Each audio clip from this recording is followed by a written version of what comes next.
வணக்கம். நான் உங்கள் அன்பான சயின்டிபிக் வேதிக் அஸ்ட்ராலஜர் அஸ்ட்ரோரஞ்சி பேசுகிறேன். நல்லது நினைப்போம், நல்லதே நடக்கும். தொடர்ந்து நம்மளுடைய ஜோதிட கருத்துக்கள் நிறைந்த வீடியோஸ் பார்த்துட்டு இருப்பீங்கன்னு நினைக்கிறேன். சயின்டிபிக் வேதிக் அஸ்ட்ராலஜி முறையில் எந்தவித மூட நம்பிக்கையிலும் போகாமல் மிகைப்படுத்தாமல் உள்ளது உள்ளவாறு பார்த்துட்டு இருக்கோம். அந்த வகையில் இந்த வீடியோவில் பார்த்தீங்கன்னா சிம்ம ராசிக்காரர்களுக்கு 2025-26 இந்த 2 ஆண்டுகள் எத்தகைய ஒரு பலாபலங்கள் நிறைந்த ஒரு ஆண்டுகளாக சிம்மராசிக்காரர்களுக்கு இருக்க போகுதுங்கிறது கொஞ்சம் டீட்டெயில்டாக பார்க்க போகிறோம். அதுக்கு முன்னாடி நம்ம சேனலுக்கு ஃபர்ஸ்ட் டைம் வரவங்க மறக்காமல் சப்ஸ்கிரைப் பண்ணுங்கள். ஃப்ரெண்ட்ஸ் அண்ட் ரிலேட்டிவ்ஸ்க்கு பிடிச்ச வீடியோஸை ஷேர் பண்ணுங்கள். இப்போ பார்த்தீங்கன்னா 2025 மார்ச் ஏப்ரல் மாதத்தில் பார்த்தீங்கன்னா 3 மிகப்பெரிய பயிற்சி நடக்குது. ஒன்று வந்து சனி பயிற்சி, அப்புறம் ராகு கேது பயிற்சி, அப்புறம் குரு பயிற்சி. 3 ஆண்டு கிரகம் என்று சொல்லப்படுகிற சனி, ராகு கேது, குரு 4 கிரகமும் பயிற்சி அடையக்கூடிய ஒரு காலகட்டம் வந்து மார்ச் 2025, ஏப்ரல் 25, 2025. ஸோ அந்த டைம்ல பார்த்தீங்கன்னா நிறைய பேர்த்தோட வாழ்க்கையில வந்து ஒரு நல்ல மாற்றமாகவும் சாதகமற்ற மாற்றமாகவும் நிறைய பேருக்கு ஒரு தாக்கத்தை கொடுக்கும். குறிப்பா ராசிக்காரர்களுக்கு. ஏன்னா எப்பவுமே கோச்சார ராசி வச்சு தான் செயல்படும், தசாபுக்திகள் வந்து லக்னம் வச்சு செயல்படும். ஸோ அந்த அடிப்படையில சிம்ம ராசிக்காரர்களுக்கெல்லாம் பார்த்தீங்கன்னா எப்படி இருக்கும் அப்படின்னு நீங்க கொஞ்சம் ஆவலா பார்த்துட்டு இருப்பீங்க. 2023-24 பார்த்தீங்கன்னா 7 சனி, 10 அதிகமாக குரு, 2ஆம் இடத்துல ராகு கேது இருந்து பண விஷயத்துல வந்து ஒரு முடக்கத்தை கொடுத்து கைக்கு வந்தது வாய்க்கு வரவே இல்லையேங்கிற மாதிரி ஒரு சில விஷயங்கள் கொடுத்துட்டு இருந்தார். ஏன்னா 2ஆம் இடத்துல கேது வந்து சில பிரச்சனைகள் கொடுத்தது. ஆனாலும் குரு பார்வையினால கடைசி ஒரு 4 மாதமாக சில பெனிஃபிட்ஸ் கொடுத்துருப்பார். ஆனா 2025 மார்ச் ஏப்ரல் அப்போ எத்தகைய ஒரு மாற்றம் வருதுன்னு பாத்தீங்கன்னா 7ஆம் இடத்துல இருந்த சனி ராசியவே பார்த்து பங்குதாரர்கள், நண்பர்கள், வீட்டில் இருக்கக்கூடிய குடும்பத்தார்கள் அதுல வந்து ஒரு சில இஷ்யூஸ் கொடுத்துட்டு இருந்த சனி 8ஆம் இடத்துக்கு மாறுகிறார். ஸோ இப்போ பார்த்தீங்கன்னா ஃப்ரெண்ட்ஸ் ரிலேஷன்ஷிப்பில் பெட்டராக இருக்கும். பார்ட்னர்ஷிப் விஷயங்கள் இது வரைக்கும் இருந்த ஒரு கருத்து வேறுபாடு, சில விஷயங்கள் சரியில்லைங்கிற விஷயங்கள் கொஞ்சம் சரியாகும். ஆனால் 8ஆம் வீடு என்று சொல்லப்படுகிற இடத்துக்கு போகுது பார்த்தீங்கன்னா அஸ்தம சனின்னு என்று சொல்லப்படுகிற விஷயம் வந்து சிம்மராசிக்காரர்கள் ஸ்டார்ட் ஆகுது. கடகராசிக்காரர்கள் அஸ்தம சனியிலிருந்து நீங்கிறாங்க, சிம்மராசிக்காரர்கள் அஷ்டம சனிக்குள்ள போகிறாங்க. ஸோ இது எப்படி வரும்னா பெரிய ஒரு பயப்படுற அளவுக்கு இருக்காது. ஏன்னா கடகராசிக்கு அஷ்டம சனி தான் பயங்கர பாதிப்பு கொடுக்கும். ஏன்னா அவர் சனி ஆட்சி பட்டத்தோட போய் கும்பத்திலே ஆட்சி பெறுகிறார். பட் இப்போ சிம்மராசிக்கு அஷ்டம சனி வரும்பொழுது எப்பவுமே குரு வீட்டுக்கு தான் வந்து சனி போய் சிம்மராசியை வந்து பாதிக்க போறார். ஸோ குருவோட வீட்டில் போய் சனி போகிறது வந்து அவ்வளோ ஒரு பெரிய பாதிப்பு கிடையாது.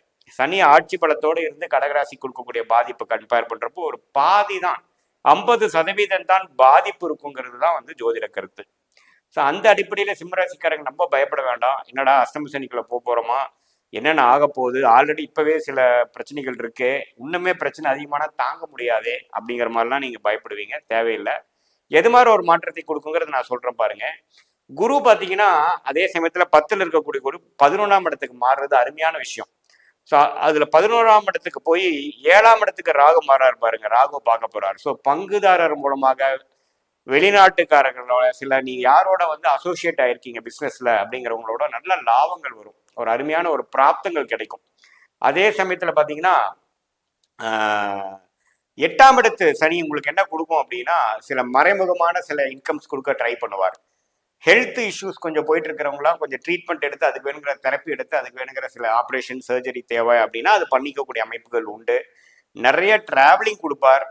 அதே சமயத்துல பாத்தீங்கன்னா பண விஷயத்துல வந்து ஓரளவுக்கு ரிலீஃப் இருக்கும். ஏன்னா 2ஆம் இடத்துல இருக்கக்கூடிய கேது ராசிக்குள்ளேயே வந்துட்டார். ஸோ அப்படிங்கிறப்போ உங்களுக்கு பார்த்தீங்கன்னா சில விஷயங்கள் வந்து அடுத்த லெவல் ஆஃப் பிளானிங்க்கு தேவையான சில விஷயங்கள் போட்டு மண்டையை குழப்பிக்கக்கூடிய அமைப்புகள் உண்டு. பணம் விஷயங்கள் வந்து கொஞ்சம் பிரச்சனை இல்லை. ஏன்னா 11ஆம் இடத்துக்கு குரு வந்தனால இது வரைக்கும் நீங்கள் ஒரு விஷயத்தை விற்கலாம், ஒரு வர வேண்டிய பணம் வரமாட்டேங்குது, ஒரு விஷயம் நம்ம 2 வருஷமா ட்ரை பண்ணுறோமே, அது நடந்தால் கொஞ்சம் பாதி பிரச்சனையை சால்வ் பண்ணிக்கலாமே அப்படிங்கிற விஷயங்கள்லாம் கொஞ்சம் கையேறும். ஏன்னா குரு வந்து 11ஆம் இடத்துக்கு வர்றது அற்புதமான விஷயம். மறைமுக இன்கம், போட்ட இன்வெஸ்ட்மெண்ட் காசாக்குறது, மானிட்டைஸ் பண்றது, லிக்விடேட் பண்றது, ஒரு ப்ராப்பர்ட்டியை செல் பண்ணி ஒரு அமௌண்ட் எடுத்து அதில் சில பிரச்சனைகள்லாம் சால்வ் பண்ணிக்கிட்டு வாழ்க்கையை வசதிப்படுத்திக்கிட்டு அடுத்த பேலன்ஸ் இருக்கிற அமௌண்ட்டுக்கு இன்னொரு ப்ராப்பர்ட்டி வாங்குறது, அது மாதிரி விஷயங்கள்லாம் பரிபூர்ணமாக செய்யக்கூடியது. ஏன்னா 11ஆம் இடம் வேலை செய்யுது, 8ஆம் இடம் வேலை செய்யுது. குறிப்பாக வந்து சனி திசை போயிட்டு இருக்கிறவங்களுக்குலாம் நான் சொல்கிற பலன் அதிகமாக வேலை செய்யும். அதே சமயத்துல ராகு 7ஆம் இடத்துல வந்தாலும் பெரிய ஒரு பிரச்சனை இல்லை, குருவின் பார்வை பெற்று விடுகிறார். ஏன்னா குருவும் ராகு பயிற்சிக்கு அடுத்த சில வாரங்களே நடக்குது. ஸோ அருமையான ஒரு விஷயம்தான். ஸோ பார்க்க போனா பார்த்தீங்கன்னா இதுவரைக்கும் சிம்மராசிக்காரங்க வந்து ஒரு வேற விதமான ஒரு சில பிரச்சனைகள் பார்த்துட்டு இருந்தாங்கன்னா அதுல சில பிரச்சனைகளுக்கு சால்வ் ஆகி அடுத்த கட்ட நடவடிக்கைக்கு வேணுங்கிற சில முயற்சிகள் எடுப்போம். அந்த முயற்சிகள் கொஞ்சம் ஸ்லோவா இருக்குங்கிற மாதிரி இருக்கும். ஏன்னா அஷ்டம சனி வந்து கொஞ்சம் எல்லாமே ஸ்லோவா தான் நடக்கும். அதுல நிறைய கத்துக்கக்கூடிய அமைப்புகள் இருக்கு. அஷ்டம சனி முடிஞ்சதுக்கு அப்புறம் வாழ்க்கை second innings of your life starts. இப்போ எப்படி கடகராசிக்காரர்களுக்கு அமைச்சதோ அதே மாதிரி உங்களுக்கு அமைக்க போகுது. அதுக்கு வேணுங்கிற பல மாற்றங்கள் செய்வீங்க. உங்களோட ஹெல்த் விஷயமா, உங்களோட உறவுகள் விஷயமா, பிஸ்னஸ் விஷயமா, வேலை விஷயமா நிறைய மாற்றங்கள் வரும். வெளிநாடு வெளிமாநிலம் போகக்கூடிய அமைப்பு உள்ளவர்களுக்கு வந்து போவீங்க. ஏன்னா எட்டாம் இடத்துக்கு சனி வரும்பொழுது வீட்டு விட்டு போய் கொஞ்சம் ஃபுட்டு அந்த இருக்கக்கூடிய ஏரியா பொறுத்து நம்ம கொஞ்சம் கஷ்டப்பட வேண்டிய அமைப்பு இருக்குது. அதுவும் பார்ட் அண்ட் பார்சல் ஆஃப் அஷ்டம சனியோட ஒரு பலாபலன்கள் தான். ஸோ எப்பவுமே ஒரு கம்ஃபர்ட் ஜோன்லேருந்து வெளியில் போய் சோஷியல் லைஃப்லேருந்து கொஞ்சம் வெளியில் போய் கொஞ்சம் கடுமையாக உழைத்து கொஞ்சம் மன இறுக்கமாக ஒரு பெரிய ஒரு வெற்றி பெற முடியாமல் பட் உள்ளூர நம்ம அதிகமாக உழைக்கக்கூடிய ஒரு டைம் தான் பார்த்தீங்கன்னா அஷ்டம சனி. அதனால வெளியில வந்து வெற்றியாளராக நம்ம காமிச்சிக்க முடியலனாலும் ஃபியூச்சர்ல வர ஒரு வெற்றிக்கு நீங்க இப்ப செய்யக்கூடிய அமைப்பு தான் வந்து ஒரு மூல காரணமாக அமையுங்கிறத நீங்க குறிப்பா பார்த்துக்கணும்.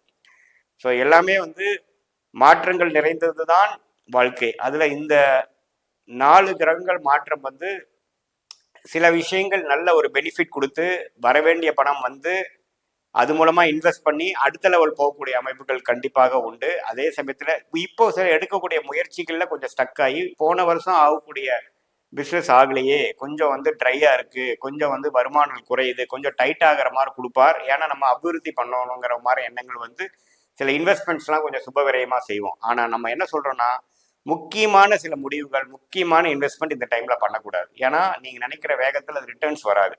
மாணவர்களும் பார்த்தீங்கன்னா நம்ம கான்சென்ட்ரேட் பண்ணி படிக்கணும், ஈஸியாக வந்து மறந்துடுவாங்க. 100க்கு ஒரு 90, 100க்கு ஒரு 90 வாங்கக்கூடியவர்கள் பார்த்தீங்கன்னா ஒரு 80 மார்க் வாங்குறது தான் அவங்களுக்கு நிதர்சனமாக இருக்கும். ஏன்னா அந்த லாஸ்ட் மினிட்ல அவங்களுக்கு சில பர்ஃபார்மன்ஸில் பண்ண முடியாத அமைப்பு இருக்கும். ஏன்னா அந்த அஷ்டமணி தாக்கத்தினால பார்த்தீங்கன்னா அவங்களுடைய பெஸ்ட் கொடுக்க முடியாது. ஸோ அதெல்லாம் பார்த்து உடம்பு மனசு எல்லாமே கொஞ்சம் பொறுமையாக இருந்து உடத்தையும் கொஞ்சம் நல்லா பார்த்துட்டு மனசில் இருக்கக்கூடிய சஞ்சலங்கள்லாம் நீக்கி கொஞ்சம் பொறுமையா இருந்து விவேகமா இருந்து ஜெயிக்கக்கூடிய காலமே ஒழிய எடுத்தமா கவுத்தமான்னு போய் தைரியமா இறங்கி ஜெயிக்கக்கூடிய காலங்கள் சிம்மராசிக்காரர்களுக்கு இல்லை. பொறுமை அதிகமாக தேவை. பட் நீங்க செய்யக்கூடிய முயற்சி 25, 26ல தான் 27ல வந்து ஒரு அருமையான ஒரு வெற்றியா கொடுக்கக்கூடிய அமைப்பு இருக்கு. ஸோ அஷ்டம சனி நம்ம பயப்பட வேண்டாம். அதே சமயத்துல எதுவுமே வந்து எடுத்தமா கவுத்தமானு செய்யாமல் ஒரு விஷயமும் தீர ஆராய்ந்து பொறுமையாக செய்ய வேண்டிய அமைப்பு இருக்கு. இது வந்து ஒரு பொதுவான பலனே தவிர உங்களுடைய ஜென்ம ஜாதகத்துல நீ என்ன லக்னத்துல பிறந்திருக்கீங்க, என்ன தசாபுக்திகளை போயிட்டு இருக்கு, அந்த தசாபுக்தி அந்த லக்னத்துக்கு நல்ல யோகமான தசைகளா, கோச்சார அமைப்புல வந்து வச்சு பார்க்கும் பொழுது அந்த கிரகமும் இந்த தசாபுக்திகள் எந்த ஒரு கனெக்ட் வருதுங்கிறதெல்லாம் பார்த்து தான் துல்லியமான பலன்கள் கொடுக்க முடியும். இது பொதுவான பலன்களே. மீண்டும் மற்றொரு காணொலியில் சந்திப்போம். நன்றி, வணக்கம்.